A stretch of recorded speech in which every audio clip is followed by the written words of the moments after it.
Para analizar un poco esta discusión que tiene que ver con el presupuesto 2023 y este contexto social de crisis política y económica que mencionábamos recién, estamos en el piso con Rodolfo Treber. Él es analista económico, secretario político de Social 21, dirigente de Encuentro Patriótico. Te agradecemos mucho por estar en el piso de Barricada TV. En primer lugar, queríamos consultarte cuál es la valoración que haces de este presupuesto 2023. En concreto, decíamos recién en la introducción que hay una reducción del déficit fiscal que van a implicar recortes de alguna manera. Entonces también preguntarte en qué áreas se va a plasmar ese recorte que está planteándose en el presupuesto. Bueno, gracias Lucía, gracias Marcelo por la invitación, el agradecido soy yo. En principio hay que manifestar que el presupuesto no busca un ajuste fiscal verdadero. Hay que acabar con esa mentira, porque por un lado plantea un ajuste fiscal en lo que se denomina el gasto social en términos económicos, que en realidad es la inversión pública, que es el gasto primario, es el gasto en educación, en salud, en defensa, en industria, en trabajo, en seguridad social, que va como con los datos de 2,5 al 1,9 con una fuerte reducción histórica de ese gasto primario que en realidad es inversión pública. Pero por otro lado, consolida un gasto financiero que es una emisión monetaria para pagar intereses sobre fondos especulativos, que son LELIQs, Notalix, pases pasivos remunerados del Banco Central de la República Argentina, que alcanza el 3,8% del PBI, y a eso se le suma los servicios de deuda, que son más del 2% del PBI, más la deuda externa. Quiere decir que hay una fuerte emisión y un déficit cuasi fiscal, lo separan para confundirnos, para que no creamos que es lo mismo, pero hay un aumento del déficit, que es déficit fiscal, en fin, que es pagándole intereses a los bancos, pagándole intereses a los fondos especulativos, pagando plata para que a todos los inversionistas no se le ocurra poner plata en el aparato productivo, con un claro objetivo de causar recesión, de causar una parálisis, un congelamiento de la economía nacional. Y por otro lado se reducen aquellas partidas que benefician directamente a los trabajadores, a las trabajadoras, a las que benefician al poder adquisitivo del salario, las que hacen que no tengas que pagar un médico particular, que no tengas que pagar un colegio privado, las que hacen que puedas tener una mejor calidad de vida. Entonces, ¿cuál es el verdadero objetivo del presupuesto 2023? Si no es, como claramente lo explicamos, el ajustar fiscalmente. Bueno, el objetivo, que es el objetivo que plantea el Fondo Monetario Internacional, por eso el presupuesto 2023 está escrito con pluma extranjera.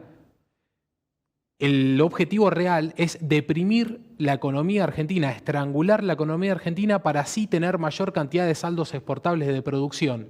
¿Por qué? Porque el extranjero, en este caso Estados Unidos, que es a quien responde el Fondo Monetario Internacional, y todos los países asociados a Estados Unidos, subordinados, mejor dicho, a Estados Unidos, que están en guerra y están en una guerra económica a nivel global, necesitan exprimir a la Argentina, llevarse las materias primas, la energía a bajo precio para fortalecerse en su declive imperialista.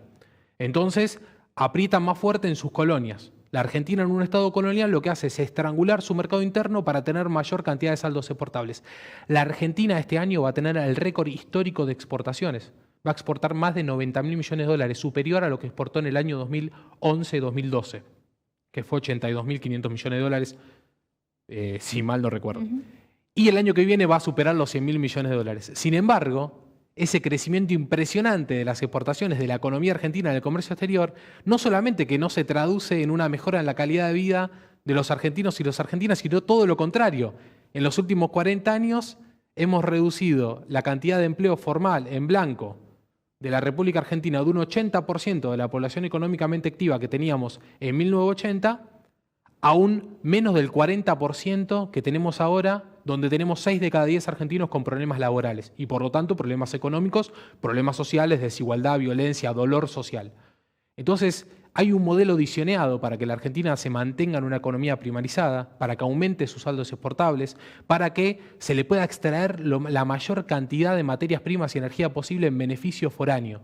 Hay que tener en claro eso, porque si no nos ponemos a debatir si está bien hecha la cuenta sobre la educación, si este debate, este acting que están haciendo en el Congreso, cuando en realidad están todos alineados detrás del mismo programa, porque tanto Juntos por el Cambio, pocas veces pasó en la historia política argentina, que las dos fuerzas principales estén totalmente alineadas detrás de un mismo programa económico, entonces tienen que dar una simulación de debate de diferencias superficiales para que no quede tan absurdo y tan clarificado entre el pueblo que estamos totalmente en un estado neocolonial, subordinados a una potencia extranjera, y lo que la pagamos, en definitiva, somos los trabajadores y las trabajadoras, que lo único que hacemos es ver reducir nuestro poder adquisitivo año tras año.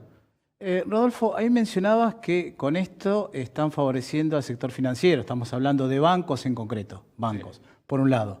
Por otro lado, hablaste de grandes exportadores. Estamos hablando de aquellos que, no sé, sacan el litio o lo que sea en la zona de cordillera. Estamos hablando de metales, estamos hablando de eso. Básicamente, que nos nombres con precisión a qué otros sectores también se favorece con este presupuesto, o son solo ellos. Y por otro lado, ¿cómo entra en juego esto del 60% que se estipula en cuanto a la inflación para el año que viene? Bueno, por un lado, hay una parte que es beneficiada, que son los bancos, que se le paga una alta tasa de interés con el objetivo de que no se les ocurra sacar esa plata al sistema productivo. A ver si, porque ¿qué pasa? El contexto geopolítico de guerra económica a un país que tiene altas riquezas naturales, como es la Argentina, es un contexto totalmente beneficioso. Cuando Alberto Fernández sale a decir que le está tocando afrontar el contexto de guerra, es el mejor contexto en materia económica, que no se malentienda sobre la situación dolorosa a nivel mundial, pero es el mejor contexto en materia económica para un país como la Argentina, donde se podría beneficiar ampliamente. Entonces, hay una política determinada beneficiando a los bancos para que toda la riqueza que se genera no se invierta en producción en la Argentina. Por lo tanto, los bancos salen beneficiados. Los bancos que son socios también de las grandes empresas acopiadoras y exportadoras del comercio exterior argentino, que en un 90% son empresas transnacionales que responden a los intereses geopolíticos de los Estados-nación. Hay que empezar a hablar de empresas transnacionales, porque cuando hablas de empresas transnacionales estás hablando de una empresa que está radicada en tu país pero que responde a los designios de otra nación. Cuando se habla de multinacionales, se cree que cada empresa tiene su voluntad política. Y no es así. Hay un ordenamiento geopolítico y hay una política determinada a saquear en el territorio argentino. Se ven beneficiadas Cargill, Monsanto, Dreyfus, H. Daniel Midland, los grandes bancos, Santander Río, Galicia, que están en el país, y también se ven beneficiados aquellos subordinados y payos, empresarios nacionales y locales, que son empleados de estas empresas. Me parece que ahí va tu pregunta. La Argentina ya no cuenta con una oligarquía nacional como contaba a principios del siglo XX. Ya no existe la oligarquía nacional, porque la oligarquía es aquel sector que tiene un poder económico suficiente para transformar en poder político, en tener una decisión de decisiones políticas en el país. Sin embargo, la sociedad rural argentina y todos los sectores que anteriormente eran la oligarquía nacional, hoy en día solamente hacen caso, responden, son empleados de estas empresas transnacionales que tienen el control de nuestro comercio exterior desde la dictadura militar, desde la década del 90, que para eso estuvo la dictadura y para eso estuvo la 90 y para eso está este proceso neoliberal que se vuelve a consolidar. Esos son los grandes sectores beneficiados y toda la riqueza, todo lo que se fuga, todo lo que se concentra, lo termina sufriendo el pueblo argentino, que es la diferencia de empleo que anteriormente nombrábamos, la diferencia, la gran desigualdad social en la escala de los ingresos que existe en la Argentina. Y bueno, esos son los grandes puntos donde se siente la acumulación de la riqueza y además hay todo un sistema preparado por la Ley de Inversión Extranjera Directa que se prepara en la dictadura y se termina consolidando, profundizando en la década del 90, donde todas estas empresas transnacionales que vienen a hacer inversión extranjera directa y la televisión nos lo muestra como una gran noticia, les permiten fugar y girar dividendos por todas las ganancias obtenidas. Por lo tanto, cuando nos dicen que es una gran noticia que una empresa transnacional venga a poner 8.000 millones de dólares al contado, no nos están diciendo que en 5 años va a fugar 40.000 millones y que en 20 años va a fugar 100.000 millones. Quiere decir que en el corto, mediano y largo plazo le deja un quebranto exponencial a la economía argentina y eso es lo que nos hace entrar en ciclos permanentes de deuda externa y de insuficiencia de divisas. Cuando la Argentina es un país extremadamente rico y lo que le sobra es capacidad de obtener divisas. Si tenemos insuficiencia de divisas es porque hay una política determinada que así sea. ¿Y el 60% de inflación cómo juega en todo esto estipulado? Bueno, si vos haces un presupuesto en base a un 60% de inflación, parecería que la educación, la salud, la defensa, no hay ajuste. Ahora, si la inflación vos la marcás a los índices que está ahora, que supera el 90%, resulta que hay un ajuste en educación cercano al 17%, en salud otro tanto y todas las partidas. Lo que va a definir el grado de ajuste, que será de ajuste del presupuesto 2023, va a ser el grado de inflación. ¿Por qué? Porque la mayor herramienta de ajuste sobre el pueblo trabajador es la inflación, que es adrede, porque controlar los precios de la economía argentina, para controlar los precios de la economía argentina tenés que administrar el comercio exterior. Si vos deliberadamente dejás liberado el comercio exterior, los precios internacionales determinan los precios internos. Si vos deliberadamente, en una economía dolarizada como la Argentina, tenés una devaluación que el mismo Banco Central hace del 6-7% mensual, deliberadamente estás marcando una inflación del 6-7% mensual para la economía interna del país.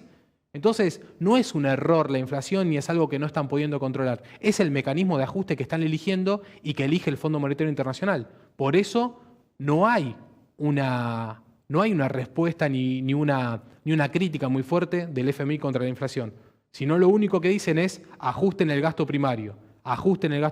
¿Qué están diciendo? Reduzcan la capacidad del consumo del pueblo argentino para tener mayor cantidad de saldos exportables. Uno de los debates, decíamos también en la introducción, que volvió a impulsar la discusión del presupuesto 2023 tiene que ver con la posibilidad de que los jueces y los funcionarios judiciales empiecen a pagar el impuesto a las ganancias. ¿Ahí qué pensás de esa propuesta o de esa iniciativa que también incorpora el presupuesto? Bueno, son debates que en realidad tratan de poner un poco de humo delante de todo este gran problema económico de subordinación que tiene la Argentina, porque no hace la diferencia.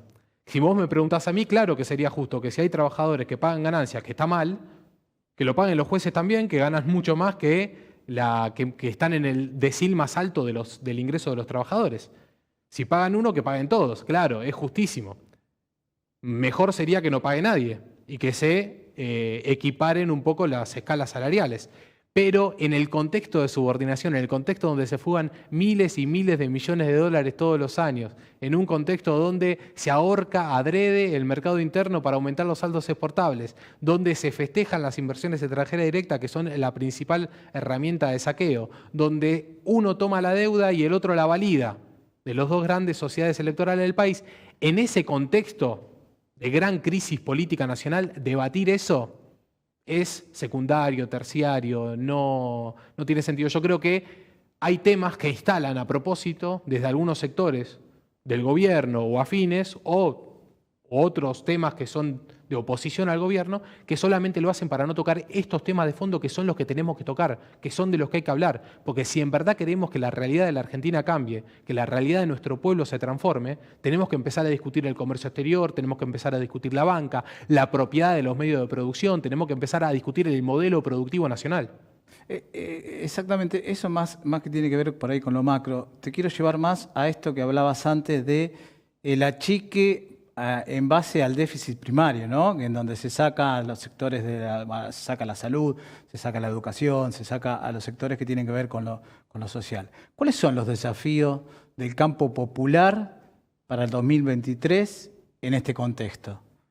Si el campo popular entiende que esto es un periodo de negociación, como lo quieren hacer ver desde el gobierno, un periodo de hacemos lo que podemos, un periodo de posibilismo, seguramente el campo nacional o una parte de ello asuma un papel de resignación, ¿no? De aguantar, de resistir, de defender.